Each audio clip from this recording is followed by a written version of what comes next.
તો જય ભવાની મિત્રો, આજે હું અમારા સંબંધીના ખેતરમાં ગયો છું. તો તેમને બટાકો વાવ્યો છે.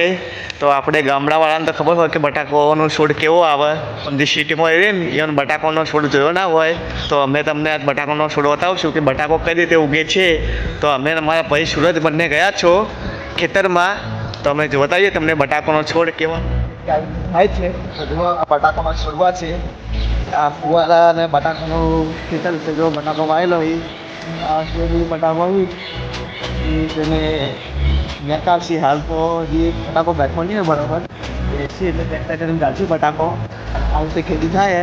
જો ગામડામાં ખેતર આપણે લીલાછમ આજુબાજુ જો બટાકો જ વાવેલો બટાકાની એટલે બટાકો જ વાવેલો ચાલુ બટાકો વાવવાનો છે. અહીંયા પણ બટાકો આવશે. જો ખેતરનો માહોલ કેવાની અલગ છે.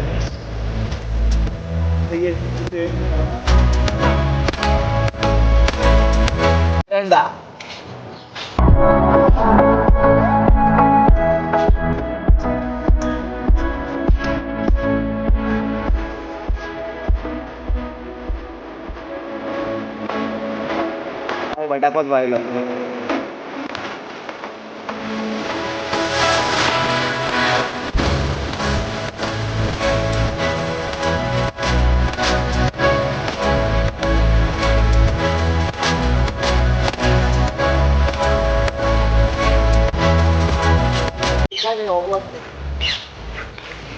ઉનાળામાં કેરીઓ આવે ને આપણે એ કેરી ખાઈએ આવો.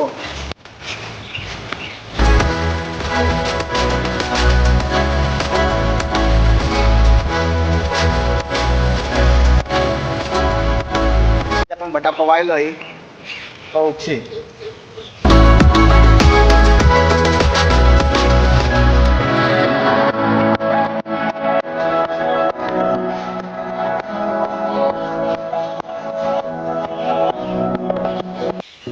ઘર વાવીએ પણ ના ઉગે, પણ જો ઓટોમેટિક કેવો હોય નાખે ફૂલો મીઠો મસ્ત ફૂલ આવે આ દેખો.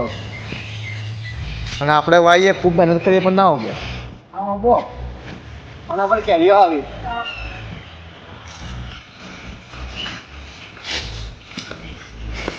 અને આ નીચેના કચરામાં બટાકો તો રાયડો